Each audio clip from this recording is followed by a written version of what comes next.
are here, day 3, Alamo City Comic Con, and we're here with the voice of Aladin. Hi, how you doing? Full house. How's it going? How's the con treating you? It's been really nice. It's been really busy and met a lot of people. It's been fun.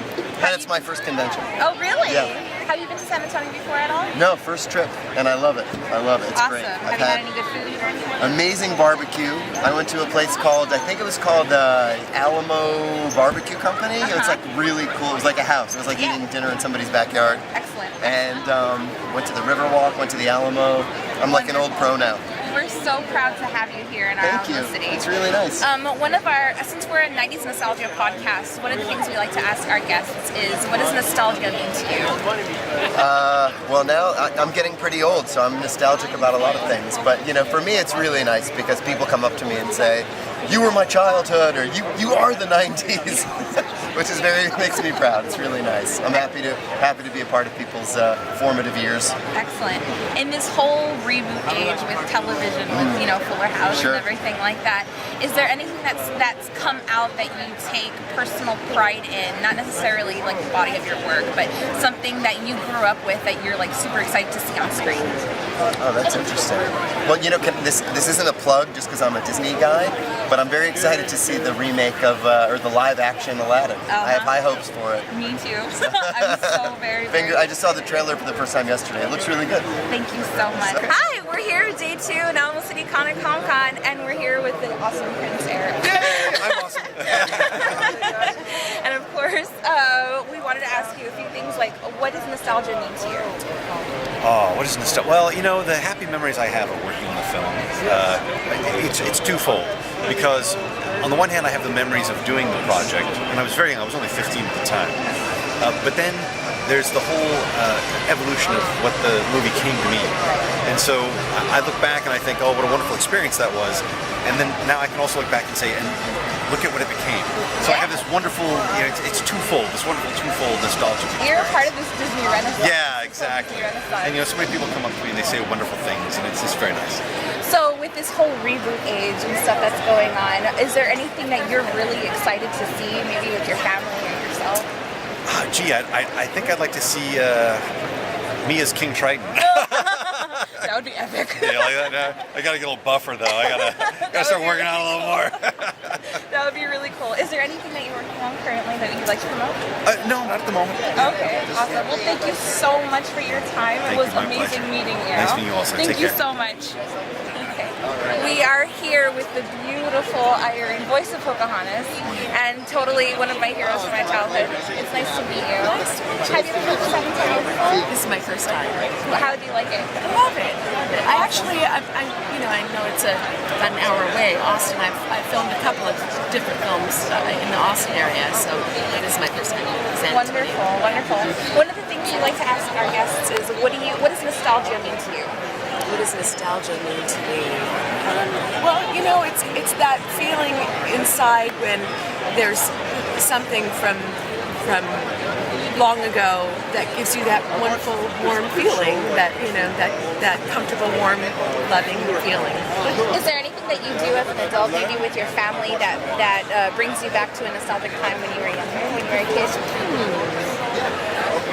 Well, just, it's the same thing with growing up with my little brothers and sisters. We watched Stranger Things together because it has that kind of nostalgia. It feels kind of like Grease-ish, almost like a Stephen King movie. Yeah. It's fabulous. It's fabulous. In this kind of age, it's like, I like to call it this reboot age, and stuff that's like really bringing everything back from like 30 years ago and stuff like that. Is there anything that you've seen on television or maybe in film that you take personal like pride in? You're like, you totally take ownership of? Meaning something that I've done, or something? Like something that you really loved when you were a kid, maybe, that you're like, oh my god, that's like my favorite thing. I can't wait to see that on film. Well, that's all Disney. Yeah. Growing up, when I was a kid, it was every Sunday they had Disney had a either a movie or something, and so just seeing the castle with Tinkerbell riding over it, that just gives me that. Are you a frequent parks at all? Here and there over the years, for instance, the 25th anniversary of Pocahontas, when that happened, we buried a time capsule at the Chinese Man Theater down in Disney World. So I'm going to be going back to dig that up soon. Awesome. Well, thank you so much for your time and for answering a few of our questions. It was a pleasure meeting you. Thank you so much.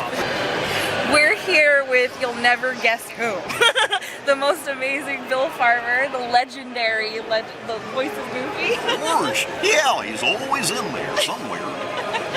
One of the questions we like to ask our guests is, what does nostalgia mean to you?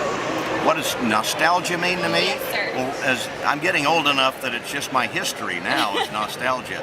But no, it's just that connection we have to the past and the things that we loved growing up. And a lot of my fans come by and talk about how a Goofy movie is nostalgic for them, that they were able to connect with their fathers and go on road trips and stuff like that, and brought them closer together. Definitely. I know Hi Dad Soup means a lot to Steve. Is there anything that you do now currently with your family that brings you back to a nostalgic time when you were younger? Oh gosh, well with my son, every time we see a Goofy movie, he was about 5 when it came out, so that was kind of a bonding period, and it kind of messed him up because he didn't know if he was Max's brother or my son or Goofy's son, so we finally got that all worked out. Wonderful.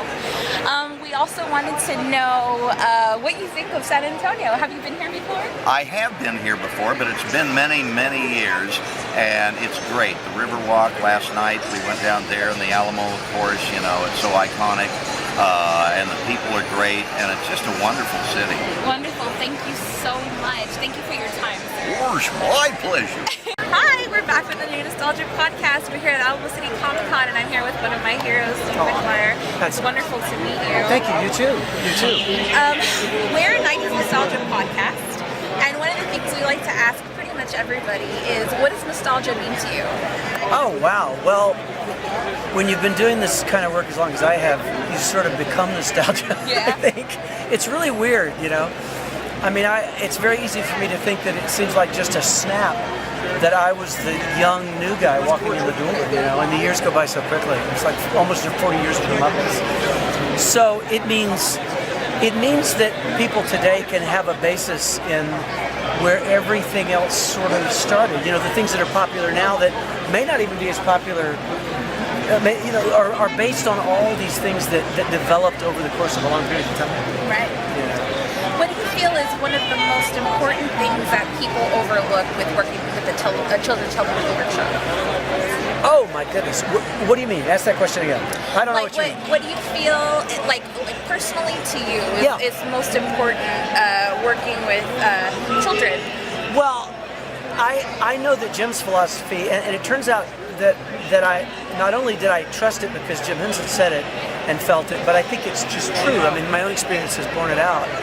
Is that Sesame Street, especially in its early years, never talked down to children. It was never.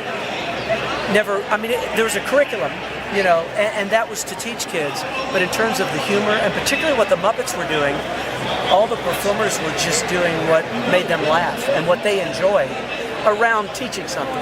So it wasn't like they were talking down to children. They were really just treating them like equals, you know. Right. And kind of on an adult level in a way. It's really interesting you say that. One of my dreams is actually, like, my dream job, a lot of people talk about their dream job, is to work in the psychology department of the Children's Television Workshop. Wow. My master's is in psychology. Yeah. So I love watching, you know, like, of course, even Sesame Street is very nostalgic to me. Whenever I feel sad, I watch the old episodes and stuff. Sure. Have you, I just recently watched what is it? The Won't You Be My Neighbor? With Have you seen? I've seen about the first half of it. Yeah, I think it's brilliant, and I'm glad to see Mr. Rogers honored in that way. I mean, he was talk about an icon. You know. Thank you very much. No, you're very welcome. Very brief nice to interview. meet you guys. Sure.